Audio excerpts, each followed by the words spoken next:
जाड़े के यही दिन थे जब धूप नहीं निकली थी। फफूंद पड़ गए थे सहेजे हुए गुलाब में। कई दिनों तक किसी का फ़ोन बंद पड़ा था और किसी की उंगलियां बार बार एक ही नंबर दबाकर थकने लगी थी।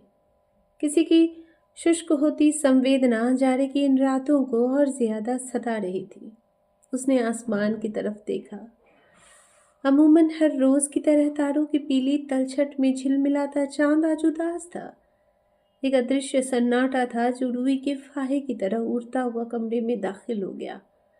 इस सन्नाटों में कुछ भी नहीं था, न बिताए गए लम्हात का एक अदद टुकड़ा, न उसकी उजली हंसी का कोई अंश, न कानों में फुसफुसाकर बोले गए उन अधूरे शब्दों की कोई किश्त, और न उसके दुबले कंधों पर प्रेम की उष्णता लपेटे पश्मीने शॉल की कोई कतरन। कुछ भी नहीं था। क्या समय कुछ भी शेष नहीं रखता? स्मृतियों की लकीरें इतनी हल्की नहीं होनी चाहिए। नमस्कार, मैं हूँ मौसमी चंद्रा। बातें किताबों की में आपका हार्दिक स्वागत करती हूँ। जो मुझे जानते हैं उन्हें तो मुझे बताने की ज़रूरत नहीं कि हाय मैं हूँ मौसमी चंद्रा, लेकिन जो नहीं जानते हैं उनके लिए नमस्कार, मैं हूँ मौसमी चंद्रा। आज फिर मैं एक किताब लेकर आई हूँ और जो पंक्तियाँ अभी मैंने पढ़ी थी कि उसी किताब में से एक कहानी है, ठंडी हथेलियाँ, उसकी शुरुआती पंक्तियाँ हैं। और ये किताब है, मैं आपको किताब दिखा देती हूँ। ये किताब है सप्तपर्णी, मेरी सप्तपर्णी। कि मेरी लिखी हुई किताब है, इसमें पूरी कहानियाँ मेरी है। और जैसा कि आप मुख्य पृष्ठ पर देख रहे हैं, हम सप्तपर्णी और दो दीवाने शहर में एक लंबी प्रेम कथा सहित। तो इसमें एक कहानी है जिसने सर्वाधिक पृष्ठ अपने नाम कर रखे हैं और उसे आप छोटा मोटा उपन्यास कह सकते हैं। तो इसमें वो उपन्यास भी है, वो बहुत प्यारी सी प्रेम कहानी है, बहुत ज़्यादा प्यारी। और उसे मैंने थोड़ा और लंबा किया है क्योंकि पहले वो उसके कुछ अंश मैंने फेसबुक पे डाले थे और बहुत अच्छा रिस्पांस मिला था।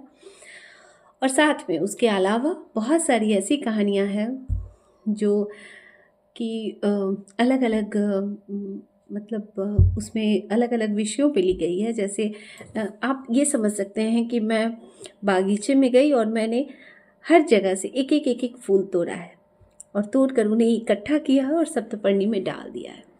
तो ऐसे भी कहा जाता है सप्तपर्णी जो होता है वो 7 पत्तों का गुच्छा होता है। तो आप इसमें बहुत सारे गुच्छे हैं और इसमें बहुत सारी कहानियाँ मिलेगी आपको।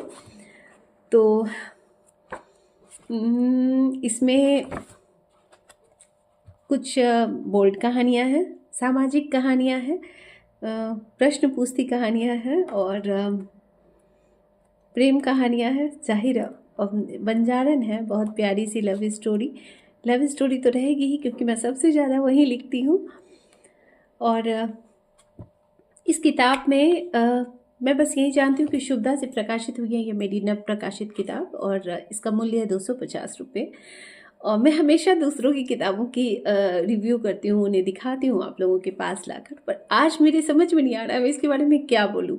क्योंकि अगर ये किसी और की किताब होती तो अब तक मैं बहुत ज़्यादा बोल चुकी होती, बट क्योंकि ये बहुत अच्छी किताब है मैंने अपनी पूरी मेहनत को इसमें निचोड़ कर डाला है। जो मेरी अच्छी कहानियाँ, मैं चाहती थी कि जो भी सप्तपर्णी ले तो वो पढ़ने के बाद ये ना बोलें कि इस पे मैंने जो अपने 250 रुपये खर्च किए वो ज़ाया गए। तो नहीं ज़ाया होंगे आपके मतलब जो भी आप इस पे खर्च करेंगे। तो इसे बुक सेल्फ में रखें, आप ज़रूर लें और मुझे बताएं। जिन्हें भी किताब लेनी होगी वो मुझे इनबॉक्स करें। ऐसे अमेज़न पे ये अवेलेबल है, अगर आप प्रकाशक से मंगवाना चाहें तो उससे भी मंगवा सकते हैं। और इसमें कुछ कहानियाँ हैं जो मैं बता देती हूँ, कुछ कहानियों के नाम बता देती हूँ ताकि आपकी जिज्ञासा बनी रहे किताब को लेने की। इसमें ठंडी हथेलियाँ हैं, मैस्कॉट है, सप्तपर्णी, दो दीवाने शहर में, गड्ढे, बंजारन, काफ़ी कहानियाँ हैं, बहुत सारी हैं और सारी अच्छी हैं और मेरी मुहर लगी हुई है इस पर, तो अच्छी ही होगी। हाँ, और मैं हर बार की तरह यही बोलूँगी कि आप लोग हिंदी साहित्य को मतलब आगे बढ़ाइए और उसके लिए आप ज़रूर लीजिए ये किताब और हमारा उत्साह बढ़ाइए।